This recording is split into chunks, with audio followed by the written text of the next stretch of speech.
नमस्कार, यहाँहरु सबैजनालाई हार्दिक स्वागत छ संगीत आश्रम नेपालको विशेष प्रस्तुति कार्यक्रम भावालयमा। कार्यक्रममा हामी कला, साहित्य, संगीत, संस्कृति र भाषाका विभिन्न आयामहरुको विषयमा कुराकानी गर्ने गर्छौं।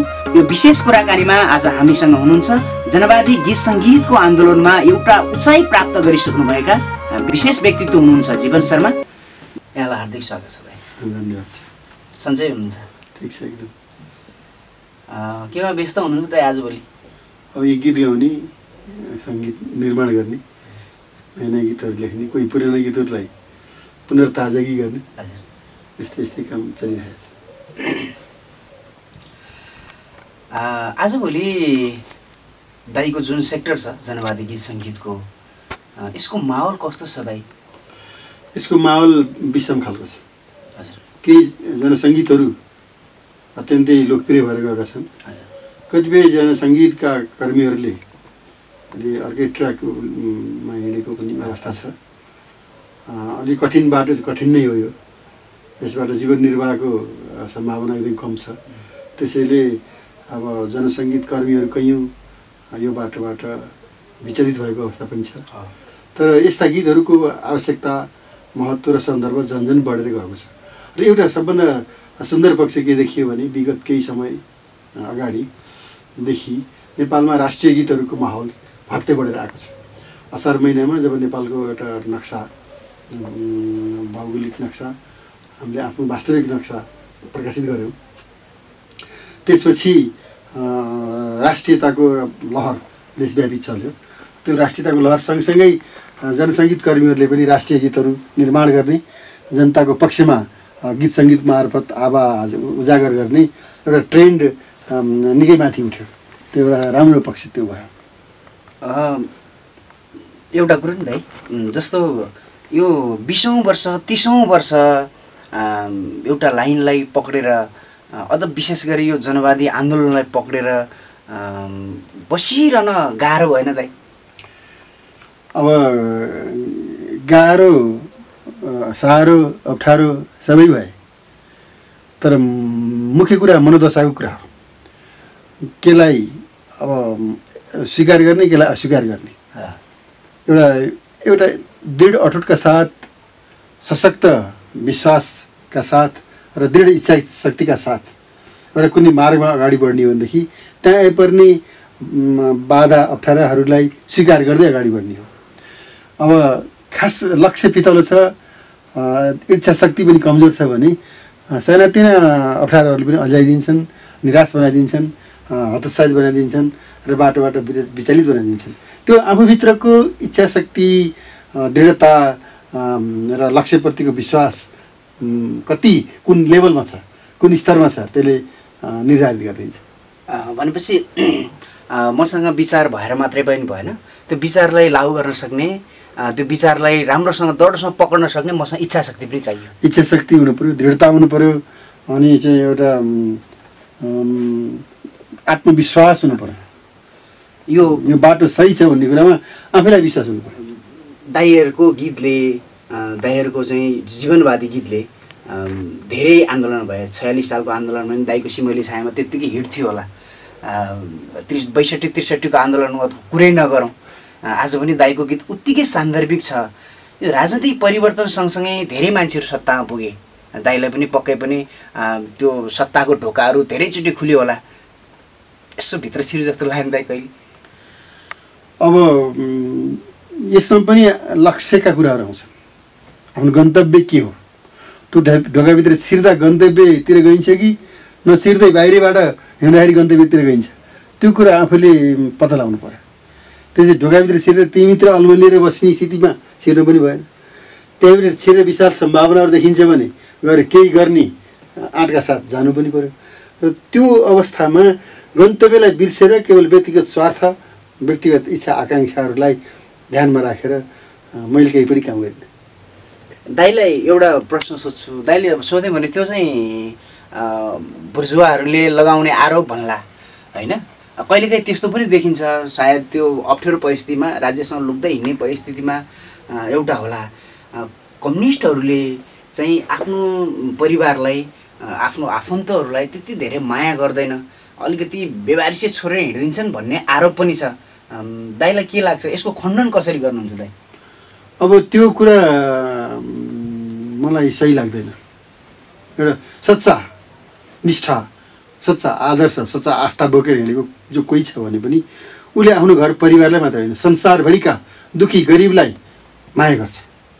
संसारभरिका आफ्नो आमाको कोखबाट जन्मेका पनि होइन, आफ्नो नातापाता पर्ने पनि होइन, आफ्नो रगतको साइनी पनि छैन, त्यस्ता अफ्रिकाका, ल्याटिन अमेरिकाका विभिन्न गरिब राष्ट्रका गरिब दुखीलाई त माया गर्ने त्यो संवेदनाले आफ्नो घर परिवारलाई माया गर्दैन।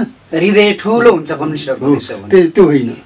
माया सबैको गर्छ, घर परिवारको पनि गर्छ, तर समय दिने कति भ्याउँछ भ्याउँदैन भन्ने कुरा अलग कुरा। तर सत्तामा गएका धेरै कम्युनिस्टहरूको त्यो देखिँदैन नि दाइ। त्यो उनीहरू कति हदसम्म के हुन् भन्ने कुरा अब जोख्ने त जनताले हो। साइनबोर्ड झुन्नादैमा कोही कम्युनिस्ट हुँदैन।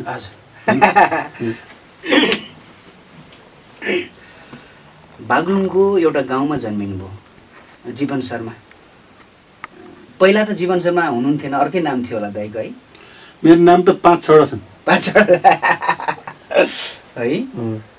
अब ती नामहरू अब स्थापित चाहिँ जीवन शर्मा भयो। पार हुँदै अन्तिममा आएर यो स्थापित हो। के छ दाइ, बुवा आमाले राखिदिएको नाम प्यारो लाग्छ कि पछि स्थापित भएको जनवादी आन्दोलनले, जनवादी गीत सङ्गीतले दिएको नाम जीवन शर्मा प्यारो लाग्छ? सबै नाम प्यारा हुन्छ है। नामको के दोष छ र? कुनलाई प्यारो गर्ने कुनलाई नगर्ने भन्ने के हुन्छ? त्यस्तो हुन्छ केही पनि छैन, त्यस्तो छैन। कुनै पनि नाम अब सबै शब्दहरू हुन्, ती कुनै व्यक्तिलाई इङ्गित गरेका शब्दहरू ध्वनिहरू हुन्। ती कुन राम्रो कुन नराम्रो, जेमा जो स्टाइल गणना भन्ने कसैको नाम छ, त्यसले राम्रो काम गर्यो भने त्यही गणना भन्ने नाम नै सबभन्दा सुन्दर हुन्छ। नाममा केही छैन, नाममा केही छैन, त्यो नाम भएको व्यक्तिले गर्ने काम महत्त्वपूर्ण कुरा हो। विचार र उसले चाहिँ जनतालाई के दिन्छ भन्ने कुरो प्रधान कुरो रह्यो।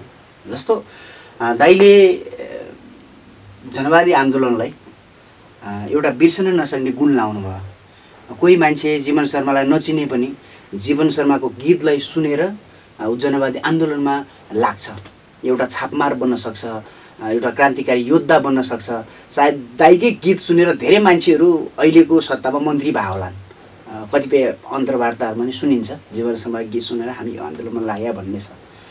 दाइले भनिहाल्नु मलाई लोभ भएन, किनभने जनताको हित नै सर्वोपरि भन्नुभयो। दाइको गीत सुनेर धेरै मान्छेहरूले लडाइँ लडे। जस्तो 10 वर्षको एउटा खालको चाहिँ आन्दोलन भयो, त्यो आन्दोलनमा धेरै मान्छेहरू जीवन शर्माको गीत सुनेर त्यो विद्रोहमा होमिए। दाइले चाहिँ त्यो विद्रोहमा जाउँ जस्तो लाग्यो नि दाइ कहिले? विद्रोह त मेरो मनभित्रै थियो, मेरो यात्रामै थियो, सबैतिर मेरो नसामा रगतमा विद्रोह थियो। म भित्रै विद्रोह छ भने अर्को विद्रोह कहाँ जानु पर्यो? होइन, मैले भन्न खोजेँ जानै पर्ने भौतिक हिसाबले सशरीर सहभागी हुने कुरा हुन्छ नि, त्यो आवश्यकता देखिएन, देख्नु भएन। त्यो आन्दोलनमा जनयुद्धमा धेरै मान्छेहरू दाइको गीत सुनेर जो विद्रोहमा लागे तिनीहरू शहीद भए। कस्तो लाग्थ्यो दाइ, आफ्नो गीतले मान्छेहरू यसरी आन्दोलित भइरहेछन्, मरिरहेछन्, मेरो गीतले गर्दा कस्तो मान्छे मऱ्यो भन्ने कहिले भयो कि भएन दाइ? अनि दुःख लाग्यो।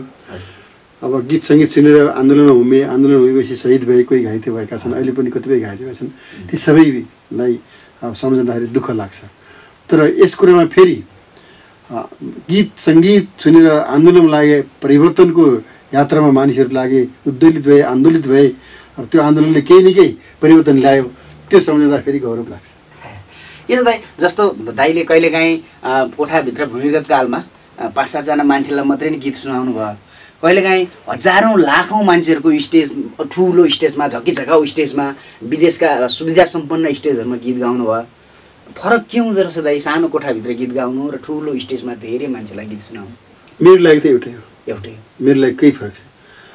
हजार मान्छेको अगाडि गीत गाउँदा या 2-4 जना मान्छेको अगाडि गीत गाउँदा या पिँढीमा अनि चौतारीहरूमा गीत गाएँ, कहीँ ठाउँहरूमा, कहिले गोठका थाराहरूमा गीत गाएँ, जहाँसुकै गीत गाए पनि मेरो एउटै मात्रै ध्येय के हुन्थ्यो भने मैले यो गीत सुनाउँदैछु परिवर्तनको लागि, समस्त मानिसहरूको मुक्तिको आन्दोलनको लागि, समग्र मानव जातिको सुखको लागि है, त्यसको लागि गाउँदैछु भन्ने भावना बाहेक मेरो अरू केही पनि भावना मनमा आएन। धेरै गाउँदा उत्साहित हुने, थोरै गाउँदा निराश हुने, त्यस्तो दाइको जीवन अनुभूति छैन। एउटै छ, एक रस छ, एक नाश छ जस्तो लाग्छ। कहिलेकाहीँ निराशा छाउँछ दाइ? छैन, निराशा भन्ने अब सायद मभित्र केही पनि छैन जस्तो लाग्छ। मान्छे हो नि दाइ, कहिलेकाहीँ मान्छे हो, मान्छे भएर निराश हुने आशावादी हुने त्यो भइरहन्छ। तर मैले त्यति बढी आशा नभएको हुनाले निराशा हुन पनि परेन। ए भनेपछि अपेक्षा कम राख्ने मान्छेको चाहिँ निराशाको त्यो लेभल पनि कम हुन्छ। तपाईँले मबाट धेरै आशा गर्नुभयो भने तपाईँले त्यो प्राप्ति नहुँदाखेरि धेरै निराश हुनुपर्ने हुन्छ। मबाट कुनै आशा छैन भने निराश हुने ठाउँ पनि हुँदैन। त्यहाँ त्यो आन्दोलनप्रति पनि त्यही हो, परिवर्तनप्रति पनि त्यही हो, सरकारलाई हेर्ने दृष्टिकोणमा पनि त्यही हो, सारा देश दुनियाँ संसारलाई हेर्ने सोचाइमा पनि त्यही हो। कहीँबाट केही बढी आशा छ भने त्यो प्राप्त नहुँदा निराश हुन्छ। निस्वार्थ भावनाले समर्पित छ जिन्दगी भने निराश हुनुपर्ने केही पनि ठाउँ रहेन। जस्तो दाइ प्रारम्भिक कालमा धेरै मान्छेहरू जनवादी आन्दोलनमा गीत सङ्गीतमा लागेको देखिन्छ। तर एउटा कालखण्डमा जब त्यो परिवर्तन अर्को ठाउँमा पुग्छ राजनीतिक हिसाबले, त्यसपछि जनवादी आन्दोलनमा स्थापित भएकै मान्छेहरू पनि अथवा सङ्घर्ष गर्दै गरेका मान्छेहरू पनि यो धारलाई छोडेर अर्को मूलधार भनिने गीत सङ्गीतमा प्रवेश गरिरहेको देख्छौँ। जनवादी गीत सङ्गीतमै टिकिरहनको निम्ति मेरो लागि मूलधार यही हो। यही हो, अरू कसैले के नाम राख्छन् त्योसित मलाई सरकार छैन। मेरो जिन्दगीको मूलधार यही हो। अरू धार अब साइड धारहरू है, जहाँ 90-95% जनताको गीत मूलधार नभएर 5% जनताको लागि बनाएको गीतहरू कसरी मूलधार? त्यस कारण यो गीत नै मूलधार हो मेरो लागि। अरू कसैको लागि फेरि अरू मूलधार होला, त्यो मैले भन्नु छैन। जस्तो जीविका उपार्जनको हिसाबले जनवादी गीत सङ्गीतबाट चाहिँ आम्दानी हुने कुरा, जनवादी गीत सङ्गीतले आफू पालिने परिवार पालिने कुरामा अलिकति समस्या भएर गएको नि त हुन सक्ला नि दाइ। विविधताहरू के छन् उहाँहरूको मनोदशा मैले चाहिँ बुझ्न सक्ने कुरो भएन। त्यो सम्बन्धित साथीहरूलाई नै सोद्धा धेरै राम्रो हुन्छ। मैले अरूको विषयमा के भन्नु त। यति मिठो मिठो गीत बनाउनुहुन्छ, यति मिठो गाउनुहुन्छ, गीत सङ्गीत कसरी निर्माण गर्नुहुन्छ दाइ?